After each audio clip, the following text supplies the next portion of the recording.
రాష్ట్రంలోని వివిధ శాఖల్లో 75,000 వరకు ఉద్యోగ ఖాళీలున్నాయని ప్రభుత్వం నియమించిన 4 ఐఏఎస్ల కమిటీ గుర్తించినట్టు సమాచారం. ఈ కమిటీ సమగ్ర వివరాలతో తుది నివేదిక రూపొందించి ప్రభుత్వానికి అందించనుంది. అసెంబ్లీ సమావేశాలు దగ్గరపడ్డం, నిరుద్యోగుల ఆందోళనలు పెరగడంతో కమిటీపై ఒత్తిడి పెరుగుతున్నట్టు తెలుస్తోంది. ఎలాంటి చిక్కులు లేని ఉద్యోగ నోటిఫికేషన్లు జారీ చేస్తానని సమాచారం. మరోవైపు అసెంబ్లీ సమావేశాలు ప్రారంభం కాబోతున్నందున సమావేశాలకు ముందుగా ఉద్యోగ నోటిఫికేషన్లు జారీ చేస్తారన్న చర్చ జరుగుతోంది. గతేడాది జూలై 13న జరిగిన మంత్రివర్గ సమావేశానికి ఖాళీల వివరాలు సమర్పించాలి అంటూ అధికారులను సీఎం ఆదేశించారు. ఆ మేరకు రాష్ట్రంలో 56,979 ఖాళీలున్నట్లు అధికారులు నివేదిక సమర్పించారు. ఉద్యోగాల భర్తీ అంశాన్ని ప్రభుత్వం ఇంతవరకు తేల్చలేదు.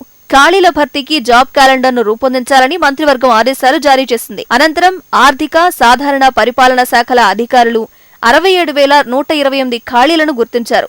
ఉద్యోగుల సర్దుబాటు ప్రక్రియ వంటి పలు కారణాలతో మళ్లీ భర్తీ ప్రక్రియ వెనుకబడింది. తాజాగా జనవరి నెలలో 4 ఐఏఎస్ అధికారులతో ప్రభుత్వం కమిటీని నియమించింది. స్టాంపులు, రిజిస్ట్రేషన్ల కమిషనర్ వి శేషాద్రి చైర్మన్ గా, సీఎంఓ కార్యదర్శి స్మితా సబర్వాల్, జీహెచ్ఎంసీ కమిషనర్ లోకేష్ కుమార్, మహిళా శిశు సంక్షేమ కమిషనర్ దివ్య ఇందులో సభ్యులుగా ఉన్నారు. ఉద్యోగుల సర్దుబాటుతో ఆయా జిల్లాల్లో ఏర్పడిన ఖాళీలను వెంటనే భర్తీ చేసేలా నోటిఫికేషన్ జారీకి అవసరమైన నివేదిక సమర్పించాలని ఈ కమిటీకి సీఎం కేసీఆర్ నిర్దేశించారు.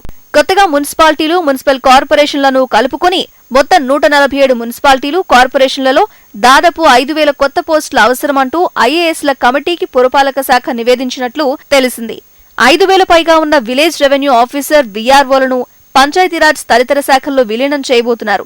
ఇలాంటి వివరాలన్నింటినీ పరిగణలోకి తీసుకుని ప్రాథమికంగా ఖాళీలను తేల్చినట్టు సమాచారం. పోలీస్ శాఖలోని ఖాళీలు కలుపుకుంటే భారీగా ఉద్యోగ నియామకాలు జరిగే అవకాశం ఉంది. ఈ కమిటీ సీఎస్ కు త్వరలో నివేదిక అందించే అవకాశం ఉంది. ముఖ్యమంత్రి కేసీఆర్ కు నివేదిక సమర్పించగానే నోటిఫికేషన్ జారీకి నిర్ణయం తీసుకుంటారని సమాచారం.